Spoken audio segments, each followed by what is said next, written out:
Hey, how's it going, everybody? This is Joey Galvez, one half of your host of Explain Yourself, and I want to let you guys know about a really cool book from our friend of the show, Eli Shockey. This one is called The Greylock, and it's a story where magic is a commodity. Potions are sold at corner stores. Orcs and dwarves earn a living in cubicles, not on the battlefields. But there are those who resist the House's Magic's laws. Branded a criminal and forced to live as a wand for hire, there is a spell slinger they call the Greylock. Check this one out. You guys can pre-order issue 3 right now with code JAN241939, and make sure you guys are heading over to your favorite LCS and letting them know that you want Greylock number 3, and maybe pick up the first 2 issues. You could do that at the Scout web store. So make sure you guys are grabbing the Greylock number 3, JAN241939 at previewsworld.com.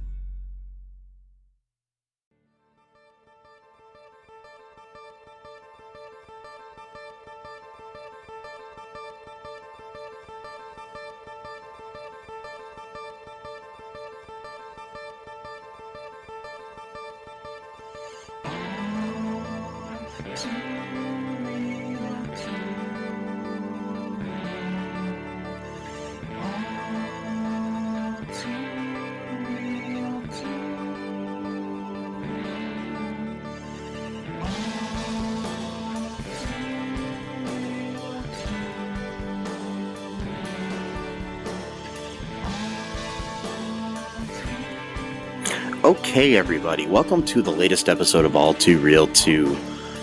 My name is Michael E. Cullen II, and with me, as always, via Zoom is Maximilius. Maximilius. Two names, Maximilius. Maximilius. Okay. No longer Matthew Haas. Nope. Not anymore. Did you legally change your name again? Not this time. I kind of ran out of money. Costed a lot to do that. Okay. And well, folks, we said, please contribute financially to our podcast. We do this for free, but it would be nice to have a little bit of walking around money. Yeah. Nobody did it. Changing name money. Nobody did it, Mm-hmm. So I ran out. I can't do this on my own. Yep. So, Changing names aren't going to pay for themselves. Nope. People, come on. Give us some money so Matt can change his name every week. Or whoever he is, Maximilius, can change his name every week. Yep. Yeah. I don't know. I mean, I don't know how you can live in a world where you can't change your name every week. It's trying. I'll tell you that much. It is trying. So I was gonna change my gender profile to their and them. Yeah. That costs money too. Apparently, you can't do that for free for some reason. Really? So, Fuck the world, man. The grift, man. It's all capitalist grift. All of it is. Mm-hmm. Well, I tell you what, Matt. Our listeners better start giving us some money. Because, maybe one day I want to change my name, but I don't think I'm going to. You could still spend the money on something else, like a pizza, or Oh, yeah. whatever. Food. Food. Yeah, food, man. Yeah, I like food. We all like food. Well, not all of us. Not Jimmy Carter. Oh my God, I'm blanking. Johnny Carson did not like food. Really? He just ate for sustenance. He didn't actually like food. That's interesting. So, very interesting. Yeah, he just didn't care for it. So, at least my dad told me that he heard an interview. So I hope I'm right. I'm not just passing down what was told to me without doing the proper research. Hey, it happens to the best of us. Okay. Well, I heard that he was a robot. Oh yeah, interesting. Yeah, I wonder where he got that from. Yeah. And then the only reason that he stopped doing the Tonight Show was because they were running out of parts. Ooh. For the robot. Did it? Boom. Yeah. So speaking of robots. Yeah. So Today we are covering the first 5 episodes of season... I believe it's 5, let me see. Yep, 5 episodes of season 7 of Legends of Tomorrow, DC's Legends of Tomorrow. We fell a little bit behind, folks. Sorry about that. We're going to do a quick recap of the first few episodes, and then talk about the latest episode. Or just even a quick recap of that, too. Who knows? Whatever we have time for. And then, hopefully next week we'll get it back on track. So, in the first episode, Matt, which was entitled The Bullet Blondes, a second Wave Rider destroys the original Stranding the Legends, not Standing. It destroys the original Wave Rider, Stranding the Legends in 1925 Odessa, Texas. They pass the alien invasion off as a circus act, but Spooner stops this in order to take pressure off of her mother, Gloria. Astra uses a spell to find a safe and learns that it was given to the sheriff, so Nate retrieves it by impersonating J. Edgar Hoover. But they find that Mick actually took the safe's time courier for a beer run when they get it, so Astra fails to reform the Wave Rider, causing an explosion that alerts the real Hoover. And so then, using John Constantine's key, they hide in a hell pocket dimension with a duplicate of his mansion. Which, if you try to think about for more than 2 seconds, your brain hurts. Yeah. Just letting you know that, because I'm just accepting that exists. It's magic, magic hooey wooey for the TV show or whatever, just... Okay. Ava Sharp reads about a guy named Gwen Davis, which they call Davies, who is the forefather of time travel. So Sarah Lance suggests that they travel to him in New York City while robbing banks to lure Hoover away. She and Ava form the Bullet Blondes and leave with Nate and Gary Green and Bayrod, while Zari stays in the mansion pocket dimension thing that hurts my brain, and which is technically inside of hell, I guess. Yeah, which is weird. So okay. And Spooner and actually during this situation, Astra got hurt, so Spooner and Astra stay back so Gloria can take care of them. So on the way out of town, Nate accidentally kills Hoover in self-defense. So then Gary eats Hoover. Yep. And then, back on the farm, Astra, using a spell, inadvertently creates a human Gideon. And that's where that episode ends. That's what you do, man. Which is another thing that hurts my brain to think about. So, anyway, so... Well, we already saw a human form of her, or human eyes, in season 3. Yeah, but that was like in like Rip's imagination and stuff too, though. So no, it was not with Rip. It was Zari. Oh, that was another time. Yeah, but one time it was in Rip's imagination too. Oh, I see. Okay, yeah. So then we have the second episode, which is called The Need for Speed. So, Sarah's group catches a train to New York. Where Nate impersonates Hoover by using a potion made by Gary to, like, disguise him. And Sarah and Ava return to the mansion. Ava helps Zari cope with her breaking up with Constantine. And the two focus on identifying who destroyed the Wave Rider. So Nate struggles to come to terms with the fact that he killed Hoover. Yeah. Yeah. The train is stopped by by FBI agents intent on stopping a kidnapping, while pretending to coerce a Russian man into giving information. Nate realizes that the train's destination has changed, and that the FBI agents are fakes sent by Al Capone to kidnap him. Gary's potion wears off, so Nate's captors can't deliver him. This allows him to accept Hoover's death.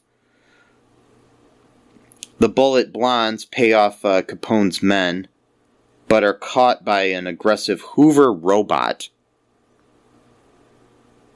And he self-destructs, suggesting that robots destroyed the Wave Rider back in Texas.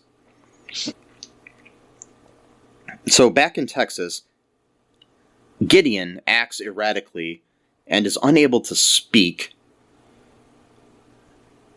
Spooner restores her speech, and she states that they must reach Davis in time, his time travel experiment in 2 weeks before the Legends do, or else they will die. Dun dun dun. Okay, now that brings us to episode 3, which is the 100th episode. Oh yeah, great episode. Which was directed by Katie Lotz, who plays Sarah Lance. So that's cool. This was called Wave Rider Error 100. OEST of the GS Gideon not found. I don't know. Anyways, it's some like computer language. So yeah. So in this episode, we've got going on is Gideon is struggling making decisions, and she collapses. So Astra and Spooner enter her mind, like you do. Yeah, of course. And they meet a memory of Jefferson Jacks. Yes, Jefferson. Who has a British accent. Yeah, for some reason. Yeah. The actor is actually British, so that might be why. Oh, okay. Yeah. That's cool. So he didn't have to use his fake accent that much. Oh man, I missed the OG cast so much, man. Oh man. That brought back memories from like 2 years ago when I watched all the episodes. So those are some really good memories from 2 whole years ago. So defending her subconsciousness, Astra and Jax is like this is defending her subconsciousness. He's like a manifestation that she has that's in there defending things. Astra and Spooner help Gideon recover lost memories of the Legends, which include, we see Ray Palmer, Carter Hall, Leonard Snart, Martin Stein, Rip Hunter, Nora Dark, and Zari Tomaz. Right, but no Hawk Girl, which is interesting. No, and no Mick Rory. Well, Mick was supposedly drunk on the floor. Yeah. Yeah. We all know. But it's probably because the actor just left the show recently, so. Yep. Sad times. Hopefully he comes back someday. I really miss Ray, though, so much, I know. man. Ray Palmer. There's no reason to write him out of the show. None of the bullshit. My theory on that is that he was getting paid probably the most of anybody in the cast. Yeah, you think so? Why? Because prior to the show being established, he was one of the only actual stars. Because he played Superman and and stuff like that. Brandon Routh, and he had a recurring role on Chuck. He had different things. He was a well-established actor. He was Zack and Miri Make a Porno, different things, So yeah, maybe that. Yeah, because their whole reasoning was, he wouldn't be able to be married and live on the Wave Rider. But wait, what? Ava and Sarah, they weren't married, but they were living together. It's like, okay. It's funny they get married just right after that too. So it's like, okay, yeah. It's like he's like, fuck you guys. But yeah, anyway. Anywho, yeah. We'll probably see more of Rey in the future, I think, on other shows. So, so along the way, Gideon is attacked by a virus of herself who doesn't want to be human. It corrupts her memories, forcing her to re-experience the deaths of several legends, and reveals that Rip had reprogrammed her to protect them against her will. So her caring about the legends was actually just in her programming, That made me really sad. Yeah. When they revealed that. Yeah, that was... I didn't like that.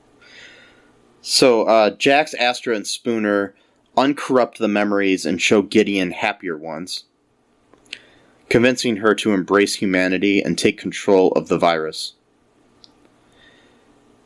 She is comforted by all the legends and wakes up. So then we cut to 2213 Vancouver, British Columbia, where we see Bishop, younger Bishop. He has dreams of his future self and the legends from the alien invasion in 1925, which his memories were supposed to be wiped, but I guess not fully. He finds a copy of Gideon that he downloaded and resets her memories, intending to use her against the legends. Not sure why, but whatever. Guess evil does evil no matter what, Well, because he remembers enough that they did something to him, and it revealed a dark part of him. That pissed me off because I was hoping that we'd be rid of Bishop. I knew we wouldn't because he had such a minor role. Yeah. And I'm like, there's no way he could have been the big bad, and then that's it. So I was like, I know they're gonna bring him back. I don't know how. And I was like, so far we don't. Third episode, here we go. I'm like, damn it, Bishop. Don't like Bishop, man. Don't like him. Yeah. But you're not supposed to like him, so. No, what I mean by that is you're not supposed to like the villain, but it's like, all right, so you got Damien Dark, and then you got Bishop. Come on, who's the better villain here? You know what I mean? Mr. Man Bun or Damien Dark? With those piercing blue eyes and that silver hair, and starting to have weird. I think you just have a crush on Damien Dark. That's all it is. Maybe. Return of the what was that? Return of the Mac. They're playing that one song. Yeah. And when they were bringing them back from the dead, they were doing that weird ritual. Yeah. They're playing the song Return of the Mac. Good song. That's the song that plays anytime my friend Charlie Mack walks into a room. Return. So, who I hope to cast in a future movie I'm writing. Anyways, by the way, so you want to move on to episode 4 here, Matt? Yeah. Okay, so in episode 4, which is titled Speakeasy Does It, we have Sarah's group hides from another Hoover robot in a Chicago speakeasy. They raise money by selling the mansion's infinite drinks. So yeah, the mansion is able to create infinite drinks by putting them in the refrigerator and then taking them out, and then a new one appears every time they do that. But no food apparently, just drinks. Yeah, that's what I'm wondering. Yeah. So I mean, did anybody try it like with a sandwich or anything? I mean, I'm just saying. Yeah, I don't know if they did or not. Yeah, maybe. So Bayrar, what if he put all of his marijuana in there? Yeah. It just gets yeah. I want that kind of refrigerator. Yeah. So they give the infinite number of drinks at the bar. They sell them to they sell the drinks at the bar and give the rest of the sales to Eddie, the bartender, who was a black man in 1925. And this is also during the whole what's that period called where you couldn't drink? The Prohibition. Yeah. Prohibition. Yeah. So this ends up violating Eddie's deal with his gangster landlord, Ross Batani. So he takes the club back. And then Zari raises money for Eddie by holding a party in the mansion. Again, this hurts my head. Yeah. That this mansion exists where they just have to put a key in the door and it appears. Listen, man, DC is wild with like even much more so than Marvel with just suspending reality. That reminded me. So I've been watching Doom Patrol a lot on HBO Max. Okay, there's a character in there. I'm not going to give too much away. There's a character in there called Danny the Street, which is a sentient being that is a street, not a human being. It's a street, and its gender is non-binary. So you got to throw that in there too. It's like you just accept it. Danny the Street. Let's go over to their street and just hang out. Like it's just like there you go. Like that's reality. Well, in Marvel, there's a character that's a planet, so I guess that makes sense. Ego the planet. Yeah. Exactly. So, what if you were a street on that planet? So then, would you? Oh, okay, I'm sorry. Danny the Street would be on Ego the planet. Yeah, why not? I mean, So, but that way mixing Marvel and DC, and that's the one sin you can't do, though. Everything else is like, oh, totally. Nope. You mix DC and Marvel, can't do it. Anyways, they have this party in the mansion with a performance by the Bullet Blondes. Ooh. Yeah. It's the name of my new band, by the way. I like that, the Bullet Blondes, yeah. Yes. We're a ska polka band. It does have a name for that. I was definitely picturing ska when I heard Blondes. I'm like there's got to be a horn section here somewhere. Yeah, but it's ska polka. We have accordions and horn section. Yeah. Skolka? Yeah. Call it Skolka. And then we randomly have Gregorian chants in there too. So it's just a weird kind of thing we got going on. Danny the Street opens. In what style is Danny the Street? Just like a run-of-the-mill punk or I'm thinking classical punk.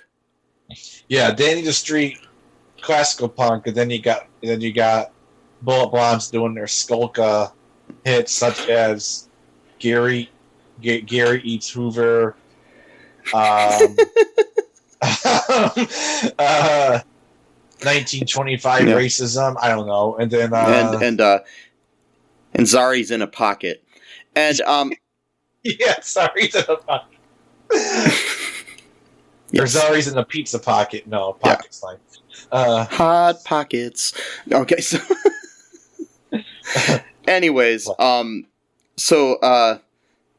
Gary notices that Nate puts himself in doomed relationships.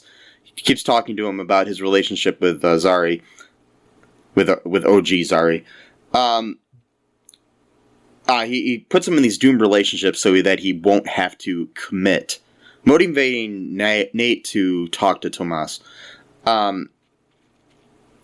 Meanwhile, Spooner's group sneaks onto a train to Chicago with the help of a jazz band called the Masquerades. Get it? Yeah. And their leader, Maud Beaumont, their leader is Botani, is her abusive boyfriend. He's the guy that took down Eddie's bar. He forces her to sing at his club, which is Eddie's old club. But Spooner's group convinces her to cut ties from him, basically fucking up the timeline because she was supposed to die, but whatever. Yeah, who cares? By the way, Eddie's bar is on Danny Street, just if you want to know. Oh, is it? Okay, cool. And Yep. Just in case you want to know. the Hoover robot finds Zari's party, but the legends capture him. Spooner's group almost catches up with Sarah's group to no avail, as Gary has already boarded a train to New York City with the rest of the legends. So he's got the legends inside of the key. Oh. This hurts my head, Matt. Okay, anyway. Yeah, so no, I know. It's approaching levels of like how much suspension of disbelief can we get here? We got pocket dimensions and hell, which again, why don't they all just live there? Like why? Like if all I think the main thing is they don't have food there, and plus they kind of want to, get back to their own time and stuff, and I don't know. Yeah, it's like okay, so like my thing though is why weren't they there during the whole Crisis on Infinite Earths thing? Couldn't John just expand his mansion? Yeah. Pocket. How long has John had this pocket dimension? Yeah. And plus, if hell is a spiritual place, not a physical location, then the Anti-Monitor could have destroyed the entire physical universe, but there's still apparently spiritual dimensions that you can live in. So theoretically, John could have just done his magic and just created a whole spiritual Earth where people can live there. See, I have a wild theory about this. Yeah. My theory is that the writers hadn't thought of this yet. Oh yeah, well that's probably it. Yeah. That's probably it. What was it, that meme where it shows Agatha Harkness is talking to Wanda and she says, "This is, you know what this is, Wanda? This is chaos magic." And then they have a picture of Loki doing some like shield charm during one of the episodes. You know what this is, Loki? This is convenience magic, because he never once showed that ability throughout any of the movies. Exactly. So, anyways, we have them in New York, going to New York or whatever, and during this time inside the pocket dimension, Zari swaps out with Zari Tomas in order to interrogate and try to figure out what's going on with the Hoover robot. Yeah. The Hoover robot. Or the Hobot. Well, that sounds different. Whoa, that's another band. The Hobots open up for Danny the Street and Eddie's bar. That's another band. So, do you want to take a quick break here, Matt, and then we'll come back and we'll talk about the latest episode?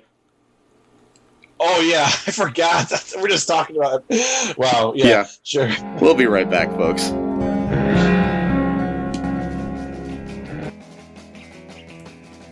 What is Gen X? What is the silent generation? What do generations have in common? Hi, I'm Trish the Dish from the Gen X Voice podcast, and I invite you to listen to conversations I have with folks from different generations, backgrounds, beliefs, and experiences in an attempt to see what connects rather than divides us. Even though Gen X has been called slackers, Karens, or not mentioned at all in some cases, we are the bridge generation, so I feel compelled to do my part to destroy ageism by bringing all these voices together. And, as a bonus, each guest gets to answer some 80s questions at the end of each show. So download and listen to Gen X Voice today on Apple, Spotify, Amazon, or wherever you listen to podcasts. And let's see how much we have in common after all. Hi, this is Catherine, host of a new fashion podcast, The Real Fashion School Dropout. Join me as I interview guests every week in the fashion and beauty space, and we gossip on all things fashion and beauty and even get into some personal stories of their journey in the industry. You can find us on Apple, Spotify, pretty much wherever you get your podcast. Hope to see you there.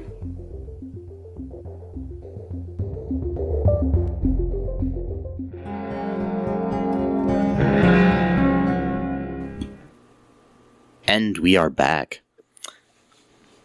So, the latest episode was episode 5 of season 7 here, entitled It's a Mad, Mad, Mad Scientist. Directed by Andrew Cash. Written by Kayla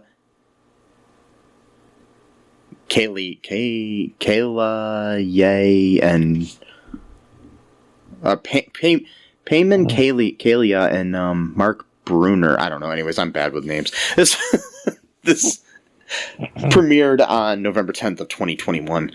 In this episode, what we have, we're opening up and we got Sarah's group arriving in New York City. While there, they try to find Davis, and they find out that Davis's time travel machine is missing one component. When they first encounter, I thought it was interesting, when they first encounter seeing Davis, they're like, he looks familiar. He's being played by Matt Ryan, who played Constantine. And they say he looks familiar, and then somebody says, "Oh, he looks like Mick with hair." And then Sarah says he looks like a young Stein. Like, what the fuck? Yeah. I didn't understand it either. Like, well, no, it was a running joke because basically they're just trying to say he looks like almost every other legend that's left, except for the one that he actually does look like. And just bizarre. Yeah, it's a meta sort of thing. So Gary finds the component that is missing, but it ends up getting confiscated by Thomas Edison. That is who Davis is working for, by the way. Yeah. So Edison goes in and he terminates Davis and takes his plans. Meanwhile, Nate is suggesting to Zari to move into the mansion where she can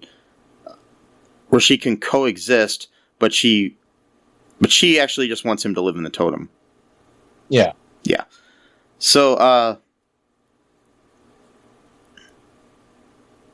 they realized through looking through the schematics on the computer, or whatever you want to call it, of the Hoover robot, that he was sent to replace the original Hoover and eliminate the legends.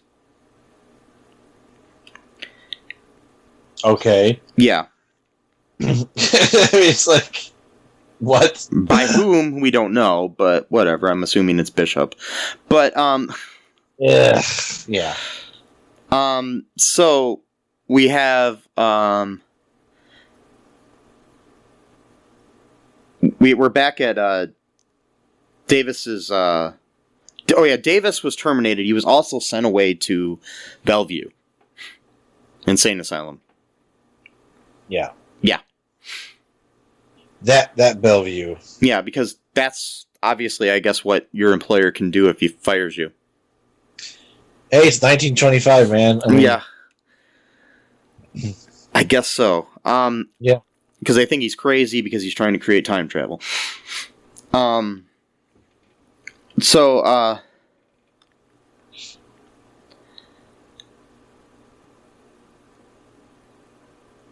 So basically, then Behrad activates the machine at Davis's.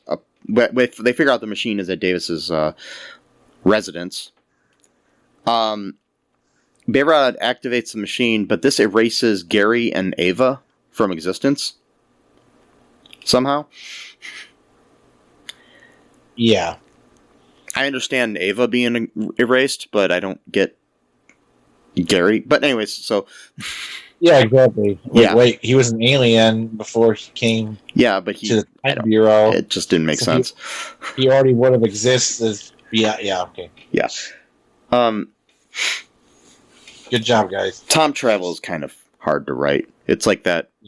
It's like that thing with the dean in Community, where he's trying to write a time travel book. Time travel is really hard to write about. Yeah. Time death. Yeah. What if this hoodie were a time hoodie? Yeah, hoodie were a time hoodie.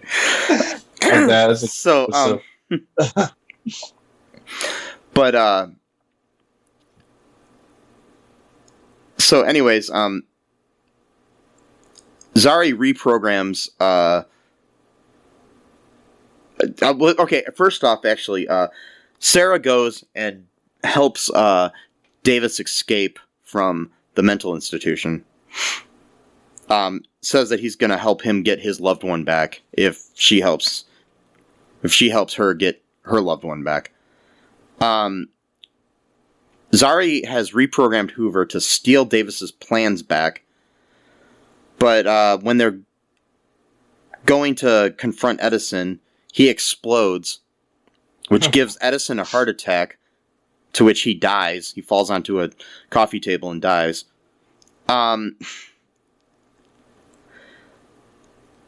So basically, the new Wave Rider delivers a robot of Hoover, but also a robot of Thomas Edison.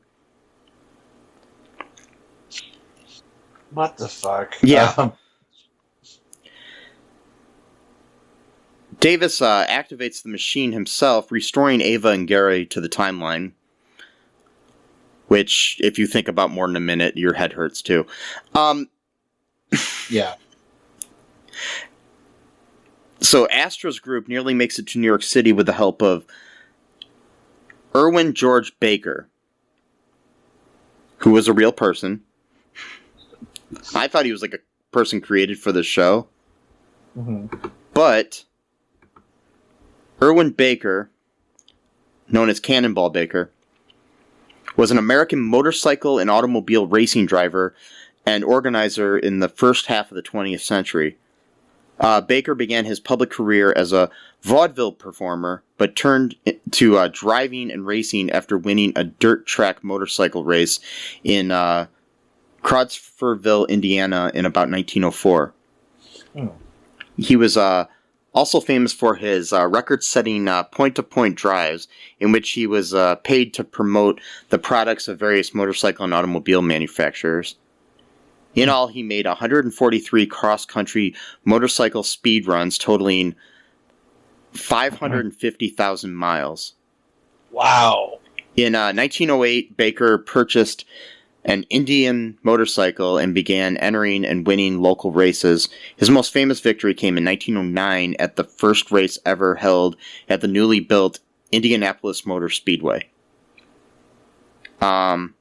He also raced in the 1922 Indianapolis 500, placing 11th in Frontenac. He later became the first commissioner of NASCAR.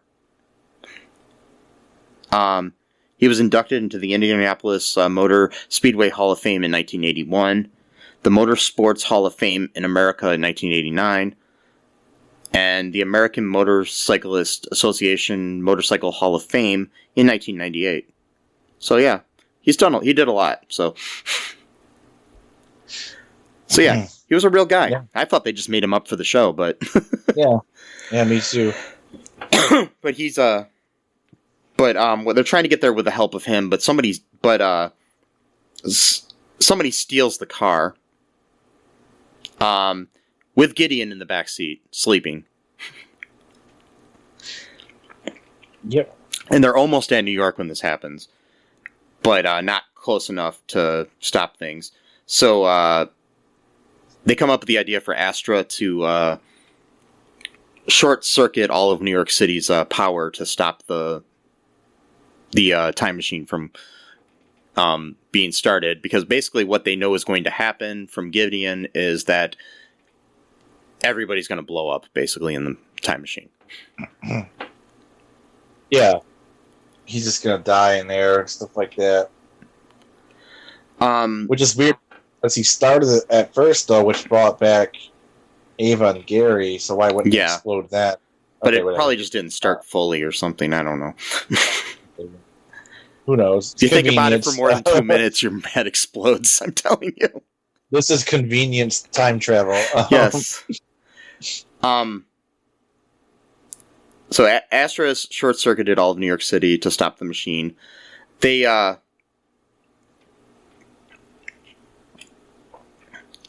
realize that there's a chip needed for the power to work, because they can't use the actual, like regular electricity. And so the chip isn't going to be invented for like 300 years. Oh, God. But conveniently, yeah, one of those chips is in the head of Hoover that they still have that blew up. Yeah, of course. Yeah, conveniently. So they successfully time travel with that chip, but then they land in an unknown place in time. So who knows where they are next? And that catches us up on all of this season of Legends of Tomorrow. Yep. So what are your thoughts so far this season, Matt, on the show? It's just I don't know. Yeah, I don't know. I kind of like season 6 better, but even then, I wasn't really into the whole alien invasion thing, because that seemed kind of old hat to me. But it was still good. But it's interesting. I wasn't really liking them being stuck in the 1920s too much, but now that they might be doing some more stuff. But I did like the episode 3 a lot, though. Going Gideon's. That was the 100th episode of the series too, so that's kind of cool. I really did like that. I also like to see what they're going to do now, because they're supposed to be going to Tahiti in 2021, I guess, but that's not where they ended up. They said we're not in Tahiti, so who knows where they're at? Yeah, or when they are. Yeah, that's the other thing too, because I don't think they're going to be in 2021. Right, it's just like what was the show on Community that Abed watched? It was called Detective Inspector Spacetime. Yeah, it's not where is not the question, Reginald. It's when. Yes. When we are, and they actually say that on this show too. When we are. Yeah. Like, it's hilarious. I mean, this show is basically kind of a whole like Doctor Who wannabe, anyways. So it's like. I know a little bit, yeah. Yeah. I mean, in some ways, but, yeah. But anyways, so we've got coming up. We've got 2 more episodes, and then we have a small break. Okay. We'll have after the 24th, we're going to have a break until January 12th. So. Okay. So we'll see what happens there, but I'm liking this season so far, except for there are certain things that bother me, like the pocket dimension thing, and yeah, I know it's weird. Yeah, I don't know. We'll have to see where this is going. Hopefully, it's going to go somewhere cool. Hopefully, they travel to different times again, because I like it when there's like a different time each week. Yeah, they I miss those days. Yeah, really years. So we'll see what happens. Any speculation here, Matt, or anything? Yeah, unfortunately, I think Bishop is going to be back. Hopefully, he won't be the main. I don't even know if there's going to be a main thing. I don't know. I would like if like Damien Dark came back again or something like that. I don't think that's going to happen now that because he kind of became good anyways. So he did, but maybe he'll come back as he's not going to come. But I'm just saying it would be cool. But I don't know. I mean, I would just like to have a good villain. It seems like they haven't had a. That would be my only criticism lately of the past 3 seasons is that there hasn't been really a good villain. Yeah, I mean, my thing is, Moloch, I think was really cool because he was a time demon, literally. I think Bishop could be a good villain if written properly. Yeah, and plus, this is a different Bishop than the Bishop we knew too. So, because this is kind of the. I'm trying to remember what was the villain in season 4. I don't even remember. Season 4. I don't know if they had one. Was or they were? Yeah. Yeah. Oh no! It was the where they're trying to like it was that demon dude. What was his name? Neron or something like that. Who was after John's soul because he and he was like torturing the creatures or whatever. Okay. So he was like that was a decent villain, not really written that well, but okay. And then season 5 had the fates, so we got into Greek mythology, which was okay, that was kind of dumb. But then you had because then we found out that Clotho, I forgot what was her name in the.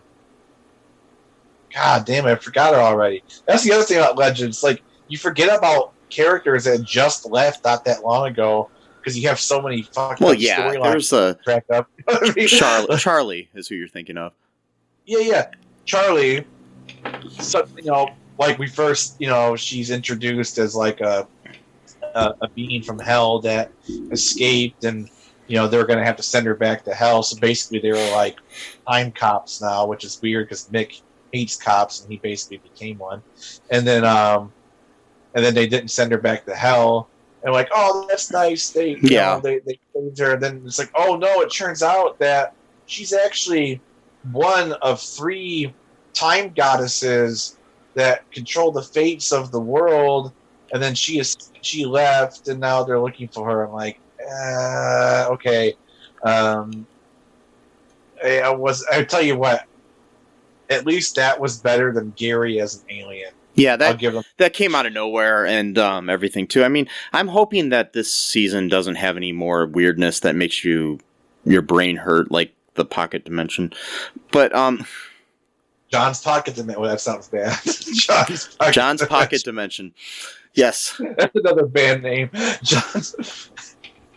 Either that or it's a new product from Hot Pockets. I'm telling you, it's going to be in the frozen food section eventually. Yep. You just stick them in your pants, in your pocket.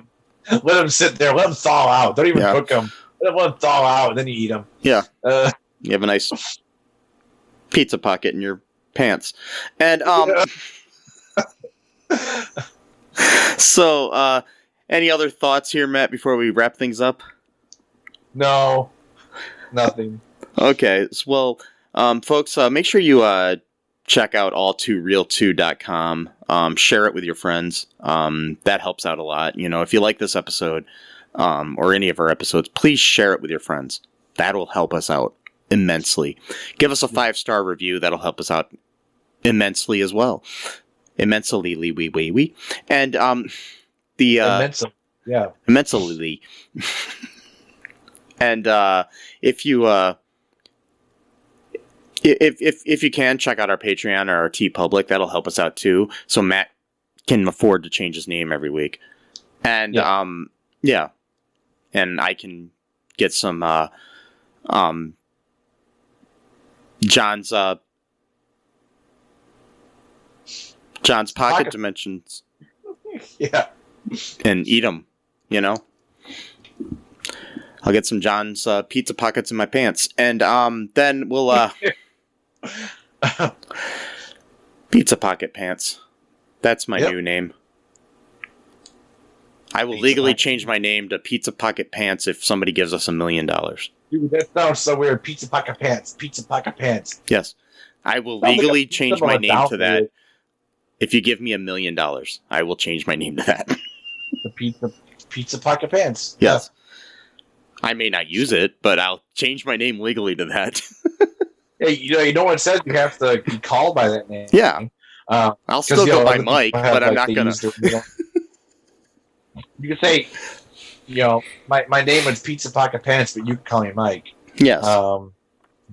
AKA Michael Edward Cullen II. But anyways, so Yeah. So anyways, folks, before I lose it completely, we should probably wrap things up. Have a good week. Be smart, be safe out there. Wear a mask. Get vaxxed. Wear a condom. Yep. And until next time, bye-bye. Thanks for listening to All Too Real 2 podcast, a Cullen Park production. Produced and edited by Michael E. Cullen II. Music by Matthew Hawes. Subscribe and share the show. Visit us at cullenpark.com.